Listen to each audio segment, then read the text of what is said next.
वंदे मातरम वंदे मातरम। एनओएसए आगे बढ़ो, हम तुम्हारा साथ हैं, एनओएसए तुम्हें आगे बढ़ो, हम तुम्हारा साथ हैं।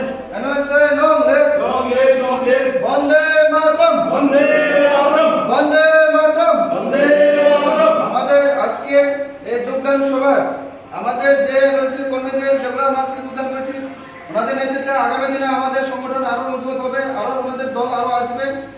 আজকে এই যোগদান সভায় আমি সবাইকে নমস্কার।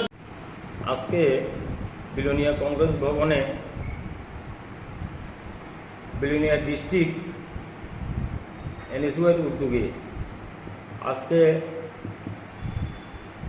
সাউথ ডিস্ট্রিক্টের কিছু এনএসইউ কর্মী এনএসইউয়ের ডিস্ট্রিক্ট প্রেসিডেন্ট সুকুহরি ত্রিপুরার হাতে ওরা বিভিন্ন দল ছেড়ে কংগ্রেস দলে যোগদান করবেন। আজকে আমাদের এই যোগদান অনুষ্ঠানে উপস্থিত আছেন আমাদের ডিস্ট্রিক্ট সভাপতি এনএসইউ সুকুহরি ত্রিপুরা, ডিস্ট্রিক্ট যুব কংগ্রেস সভাপতি বিশাল ধর, ডিস্ট্রিক্ট ব্লক কংগ্রেস যুব কংগ্রেস সভাপতি অজিত দেবনাথ এবং আমাদের ঋষিমুখ ব্লক কংগ্রেস সভাপতি বিমল দাস এবং আমাদের ডিস্ট্রিক্ট সভাপতি শ্রীপতি মজুমদার মহাশয়। আজকে সারা ত্রিপুরা রাজ্যে যে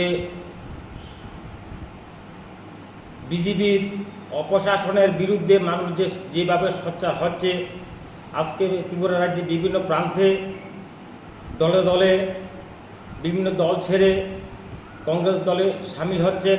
তৎসঙ্গে আমাদের বিলোনিয়াতেও বিভিন্ন জায়গা থেকে এনএসইউ কর্মীবৃন্দ আজকে কংগ্রেস দলে সামিল হবেন। আজকে আপনারা দেখছেন ত্রিপুরা রাজ্যে এই বিজেপি সরকার ক্ষমতায় এসেছে প্রায় 4 বছর অতিক্রান্ত হয়ে গেছে, আর হয়তো 8-10 মাস আছে। ত্রিপুরা রাজ্যের মানুষ বুঝে গেছে ওদের হাওয়া প্রতিশ্রুতি, যেসব প্রতিশ্রুতিগুলো ওরা দিয়েছিল পালন করেনি, মানুষকে প্রতারণা করেছে। তারই প্রতিবাদে মানুষ আজকে দলে দলে কংগ্রেস দলে সামিল হচ্ছেন। তার সঙ্গে আমরা বিলোনিয়াতেও আজকে যোগদান সভা অনুষ্ঠিত হতে চলেছে। বন্ধুগণ, আপনারা জানেন এনওএসএ আমাদের সাউথ ডিস্ট্রিক্টের আমাদের বিলোনিয়া 25 বিলোনিয়ার সাব ডিভিশনে আজকে আমাদের কিছু এনওএসএ কর্মীদেরকে নিয়ে আমি একটা যোগদান সভা করব। আমাদের ত্রিপুরা রাজ্যে সবাই আজকে যেটা আপনারা দেখতে পাচ্ছেন, আমাদের শিক্ষার মূলগত কোনো কিছু নেই, কোনো পরিকাঠামো নেই। স্কুল থেকে শুরু করে কলেজ, ইউনিভার্সিটি, মানে কোনো জায়গাতে আমাদের কোনো শিক্ষার কোনো পরিকাঠামো নেই। আর শিক্ষার মূল যে অধিকার আমাদের যে মূল অধিকার ছিল, ওনাদের এই মূল অধিকার অবধি আমাদের কাছ থেকে বিজেপির যে একটা রাজ শাসন করছে, আমাদের যে শিক্ষার মূল কথা আমাদের কিন্তু আমাদের হাত থেকে ছিনিয়ে নিয়ে যাচ্ছে। অধিকাংশ স্টুডেন্ট আজকে বেকার বসে আছে। তারা বলছে যে আমাদের কোনো শিক্ষার কোনো পরিকাঠামো নেই, আমাদের শিক্ষা উন্নয়ন কোনো কিছু নেই। অনেকগুলো কমপ্লেন আসে আমাদের কাছে। তো আমি আশা রাখবো যে আগামী দিনে আমাদের এনওএসএ সংগঠন আরও মজবুত হবে, সেটা আমার পুরো নিশ্চিত।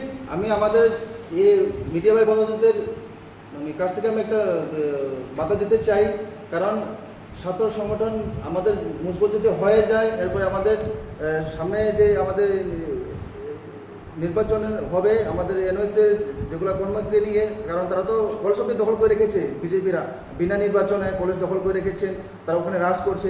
সেগুলো আর বেশি দিন থাকবে না। এগুলা আমরা অলরেডি তারা ওদেরকে এখান থেকে বিদায় করবো। আর আমাদের দেশের যে নির্বাচন আমরা অবশ্যই যোগ্যতা দেখাবো, এটা আমাদের লক্ষ্য থাকবে। আর আমি সবাই স্টুডেন্ট যারা 12 থেকে শুরু করে আমাদের ইউনিভার্সিটি কলেজে যেগুলো স্টুডেন্ট আছে, তারা আমার কাছে আসুক। আমি ওনাকে নিজের ব্যক্তিগতভাবে আমার ওনাদেরকে নিজের মনে প্রাণে আন্তরিক দিয়ে ওনাদেরকে আমি বরণ করে নেব, সসম্মানভাবে আমি বরণ করে নেব। এই বার্তা আমি দিয়ে আমার সংক্ষিপ্ত আলোচনা এখানে শেষ করছি। এনওএসএ জিন্দাবাদ।